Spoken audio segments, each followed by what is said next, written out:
اهلا بيكم. النهارده جاي اقدم لكم اسهل طريقه للبوريك التركي باللحمه المفرومه. يلا بينا نبدا الفيديو ونقول بسم الله. محضره عندي بيضه، هبتدي اخفقها بالمضرب اليدوي بالشكل ده كده، مع كوبايه من اللبن وربع كوبايه من زيت الذره، وعندي معلقه من الدقيق، معلقه صغيره من الملح، ونص معلقه من الفلفل الاسود. وكده تبقى الخلطه اللي انا هسقي بيها الجلاش جاهزه عندي. محضره عندي بقى لف الجلاش. انا عايزه الجلاش يكون صابح زي ما انت شايفه بالشكل ده. فردت اول ورقه، هاخد معلقتين كبار من الخلطه وابتدي اوزعها على الجلاش بالفرشه بالشكل ده كده.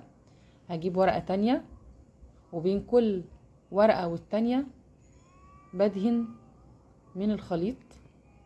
انا هعمل 3 ورقات زي ما انت شايفه بالشكل ده كده. انا هحشي بحشو اللحمه المفرومه. انا معصجه لحمه مفرومه بطريقه صحيه، هسيب لك اللينك بتاعها في صندوق الوصف. هتوزعي اللحمه على طرف ورق الجلاش بالشكل ده كده.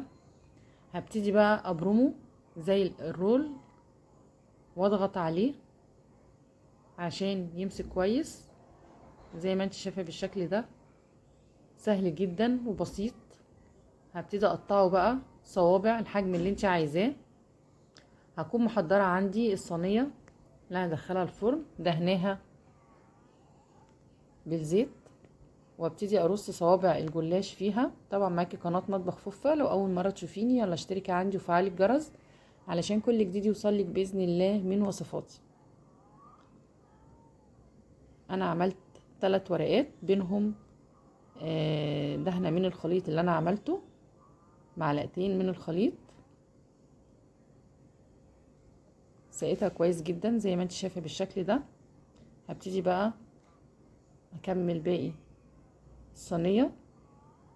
بعد ما خلصته بالشكل ده هجيب عندي اخر الخليط وابتدي اوزعه بالفرشه على الجلاش.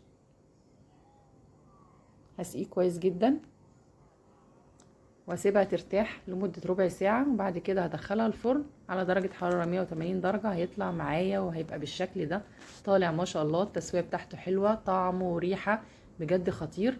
هيشرفك في اي عزومه جنب اي وجبه رئيسيه. امشي بنفس الطريقه اللي قلتلك عليها، هيطلع معاكي ناجح جدا مورق، طعمه بجد تحفه.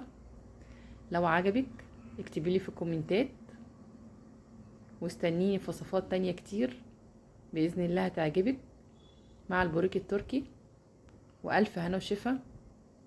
السلام عليكم.